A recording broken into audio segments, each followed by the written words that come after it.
poser et peut-être nous allons prendre les questions et dans la limite de nos possibilités, nous tous ici présents, nous essayerons d'apporter des éléments de réponse à vos questions.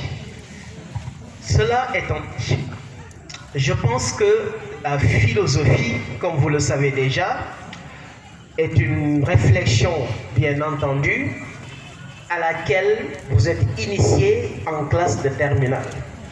Et je pense qu'il est bon pour tout apprenant qui prépare le bac de se faire déjà une idée sur le programme de philosophie en général tel qu'il est élaboré. Et justement, lorsque nous commençons à parler de la philosophie, et ça je sais que vous le savez déjà, la première question à laquelle le philosophe tente d'apporter une réponse, la première question à laquelle il est obligé de faire face, c'est d'abord la question inaugurale qui est la question qu'est-ce que c'est que la philosophie? Et je pense que ça, c'est bon de le préciser. Mais quand on dit qu'est-ce que la philosophie, déjà, lorsqu'on se situe dans une perspective un peu historique, on peut constater que dans ce qu'on appelle la tradition occidentale, l'idée est généralement admise que la philosophie, à ses débuts, soit une pensée, je peux dire, encyclopédiste. Qu'est-ce que c'est qu'une pensée encyclopédiste? C'est une pensée dont la vocation consiste à embrasser la connaissance dans son entièreté. Donc lorsque la philosophie naissait, elle se voulait la science des sciences. Elle englobait en son sein toutes les autres sciences qui existaient. C'est la raison pour laquelle Aristote définissait la philosophie comme la totalité du savoir ou le savoir de la totalité dans la mesure du possible. Et pendant longtemps, la philosophie a régné sans partage sur l'empire du savoir. Mais comme vous le savez, il arrivera un moment où la philosophie va malheureusement entamer une rupture entre elle et les autres formes de science, ce qui en réalité fera que la philosophie va cesser d'être une pensée encyclopédique pour devenir une pensée transversale. Qu'est-ce que c'est qu'une réflexion transversale? C'est une pensée qui porte sur toute l'expérience humaine, c'est-à-dire l'ensemble du connaissable.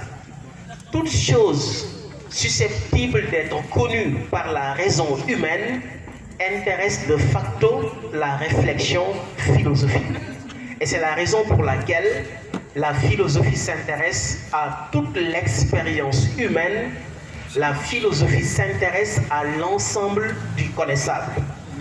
Mais il est de la particularité de la philosophie que le philosophe qui s'engage dans l'activité philosophique commence sa réflexion en faisant de la philosophie elle-même l'objet de cette propre réflexion. Autrement dit, la philosophie commence par se penser elle-même. Elle commence par se prendre elle-même pour objet de sa propre réflexion. Et quand le philosophe commence à réfléchir sur la philosophie, nous sommes dans ce qu'on appelle le domaine numéro 1, intitulé généralement réflexion philosophique. Donc de quoi il s'agit? Il s'agit généralement d'une pensée philosophique ayant pour objet la philosophie elle-même. Elle tente de se définir, elle tente de déterminer ses origines, elle tente de déterminer ses spécificités, mais elle tente également de se délimiter par rapport aux autres formes de savoir. Parce que la philosophie n'a pas le monopole de la connaissance. Elle essaye également de réfléchir sur les grandes interrogations philosophiques, mais également sur les sens, les enjeux, les finalités et les perspectives de la réflexion philosophique. Alors, quand le philosophe a fini de penser la philosophie, alors qu'est-ce qu'il fait? Il change de fusil d'épaule. C'est le même philosophe, mais cette fois-ci, il se propose de réfléchir sur l'homme. Et quand on dit réfléchir sur l'homme, forcément, on pense à ce sans quoi l'homme ne serait pas, à savoir la société.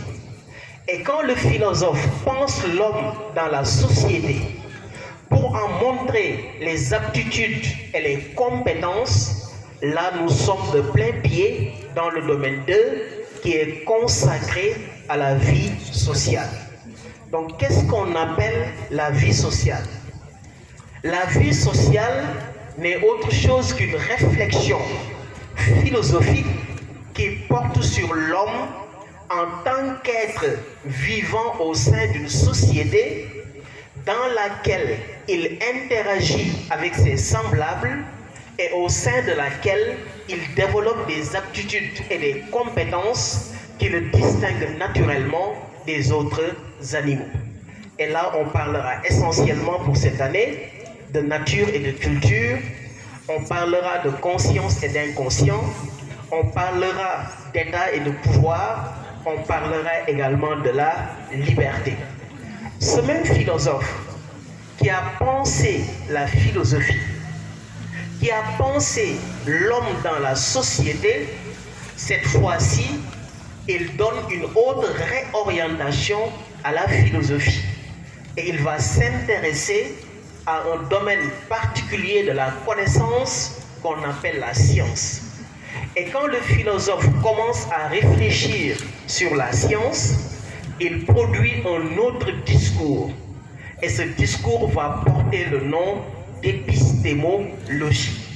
Donc l'épistémologie, au sens le plus large du terme, n'est que la partie de la philosophie qui s'occupe de la science.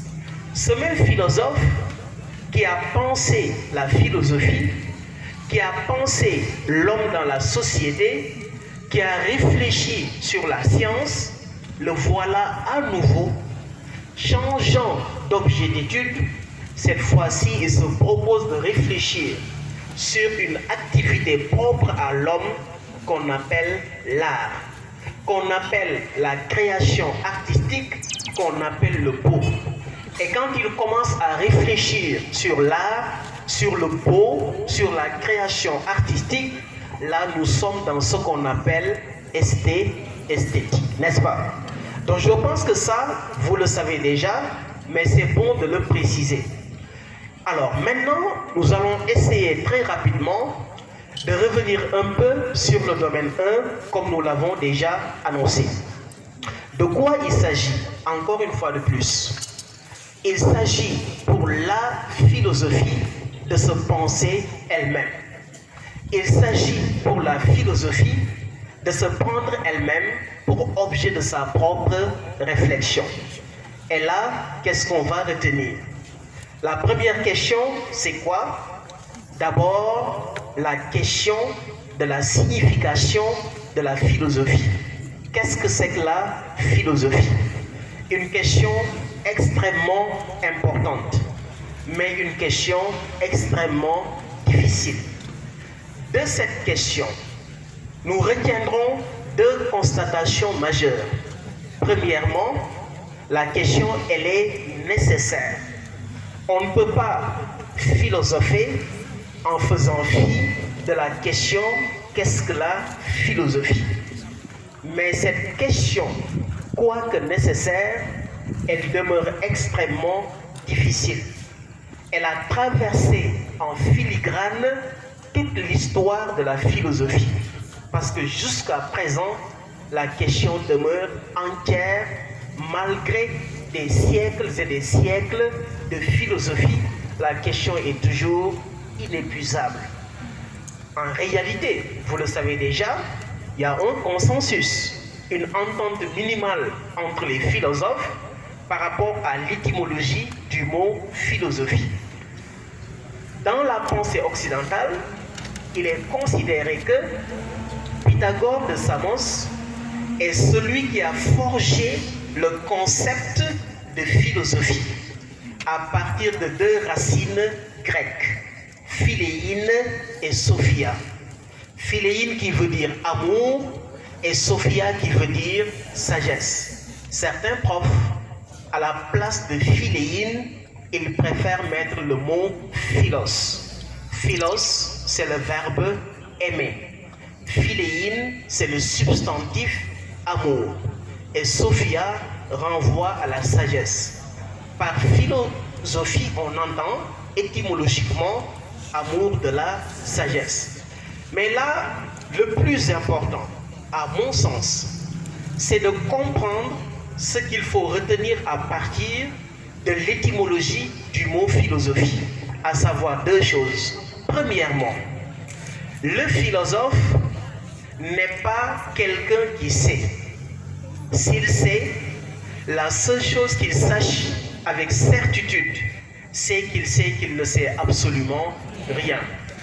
La philosophie elle-même n'est pas une somme de connaissances, mais la philosophie est une quête sempiternelle de la connaissance, c'est une tension vers la connaissance elle-même. Et la plupart du temps, elle procède par une déconstruction des connaissances déjà établies. Et je pense que c'est là que Socrate devient intéressant. Parce que Socrate, vous le savez déjà, toute sa vie durant, la seule certitude qu'il a revendiquée a été celle de ne rien savoir. Il n'a pas dit qu'il ne sait pas, il sait. Mais qu'est-ce qu'il sait? Il sait qu'il ne sait pas.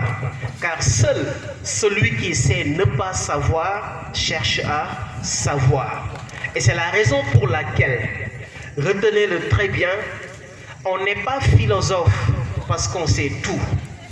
On n'est pas philosophe parce qu'on a une réponse à tout. Mais on est philosophe parce qu'on se questionne sur tout.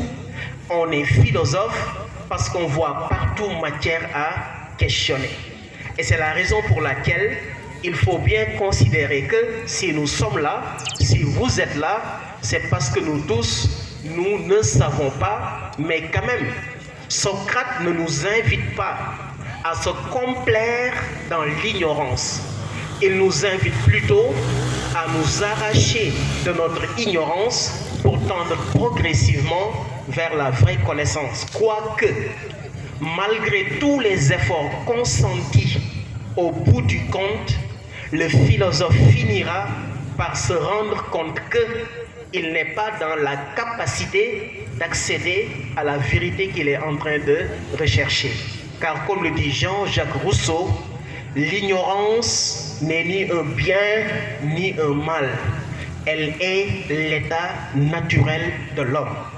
Nous sommes nés ignorants, nous vivons ignorants, nous sommes condamnés à mourir dans notre ignorance, car l'homme, il a beau savoir, mais sa connaissance, aussi immense que soit-elle, ne peut lui permettre de prendre conscience que d'une seule chose, à savoir qu'il ne sait absolument rien, parce que la connaissance, elle est à l'image de l'univers, où l'univers est infini, il est en expansion de façon continue, et c'est pourquoi je pense, pour la postérité, Socrate restera incontestablement l'un des plus grands philosophes, car il a eu la sagesse de comprendre que le plus sage des hommes n'est jamais celui qui prétend savoir.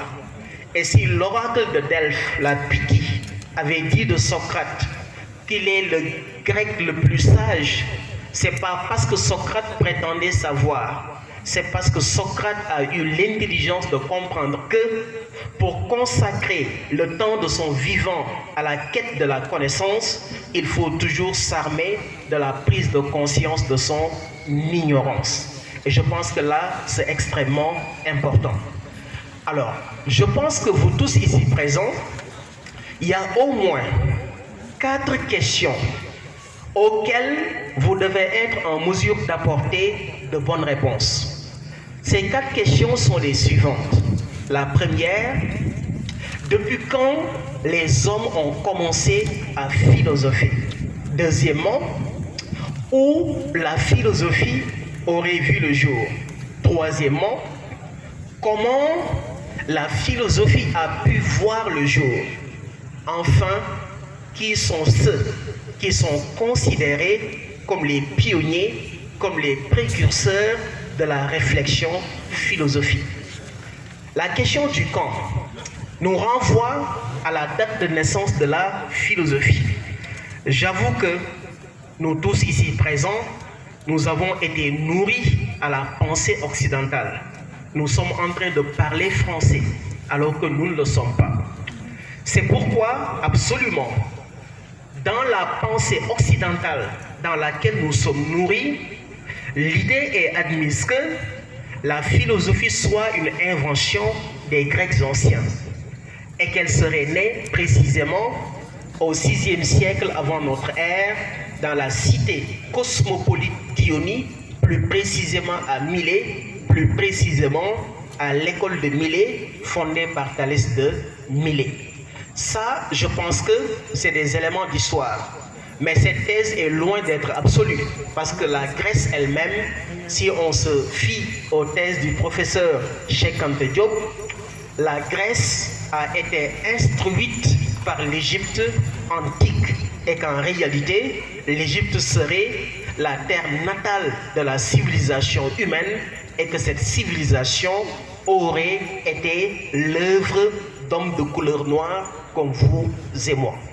Mais de toute façon, nous, en tout cas, ce que nous sommes censés vous apprendre, c'est souvent ce qui est dit dans la tradition occidentale. Alors, la question la plus importante maintenant, c'est la question comment est née la philosophie?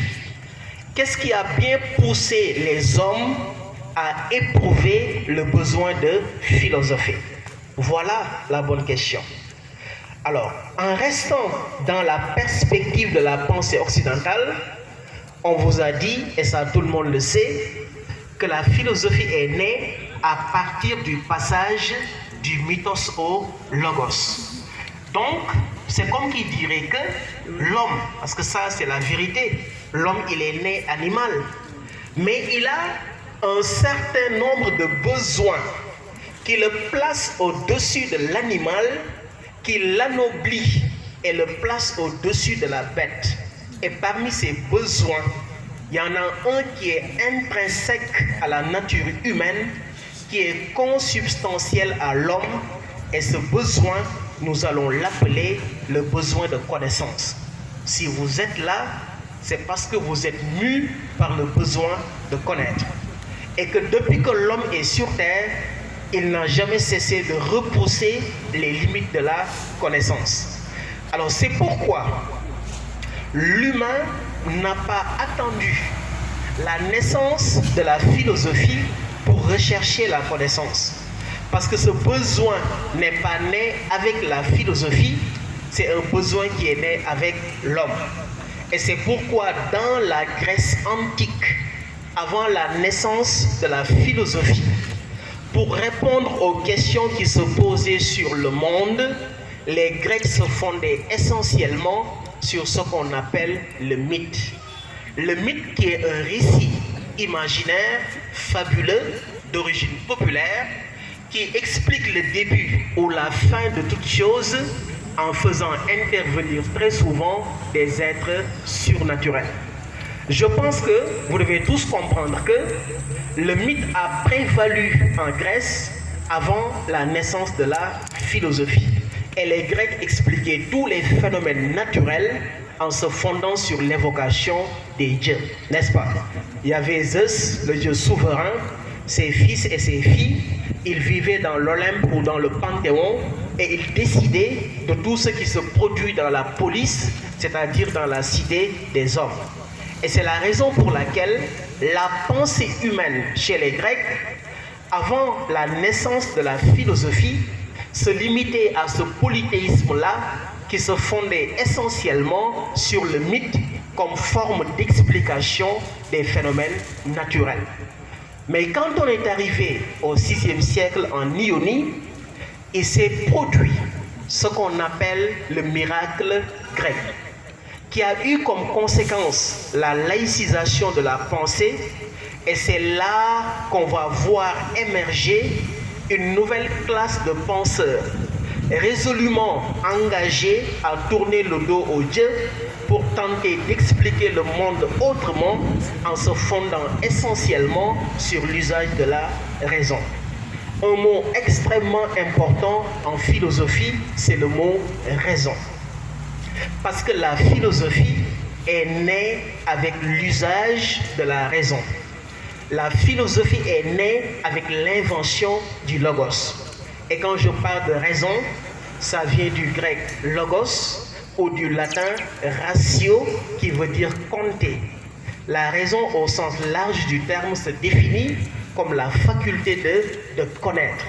Si l'homme est capable de connaître, c'est parce qu'il est doté d'une faculté merveilleuse qu'on appelle simplement la raison, au sujet de laquelle Descartes dit dans la première phrase du discours de la méthode que le bon sens est la chose du monde la mieux partagée.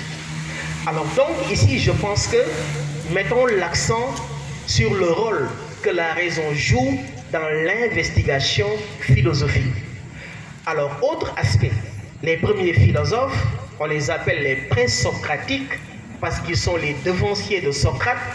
On les appelle aussi des physiologues parce que leur étude se limitait à chercher à déterminer l'arché, c'est-à-dire le principe premier ou la substance première de toutes les choses physiques. Alors donc là, c'est bon de le préciser. Maintenant, si je reviens encore sur le sens du mot sagesse, parce que ne le perdez jamais de vue, nous tous, vos profs ici présents, ce que nous vous disons en classe et ici actuellement, la finalité c'est la même. C'est de vous outiller de sorte à ce que le jour du baccalauréat, le 29, Inch'Allah, lorsque vous recevrez vos épreuves de philo, vous ayez l'embarras du choix et que vous soyez à même de faire le bon choix et de le traiter. Je rappelle qu'en philo, l'essentiel ce n'est pas simplement de maîtriser ses leçons, mais le plus important, c'est la capacité à comprendre un sujet avant d'aller chercher les arguments qui vous permettront de traiter le sujet, n'est-ce pas? Et ça, c'est le plus important à mon sens. Je le dis parce que je me souviens, récemment au lycée du Mamoulaye, dans la composition du second semestre, on a donné un sujet qui intéresse ce que je vais dire là. On avait dit, est-ce que la philosophie peut rendre l'homme heureux? Exemple.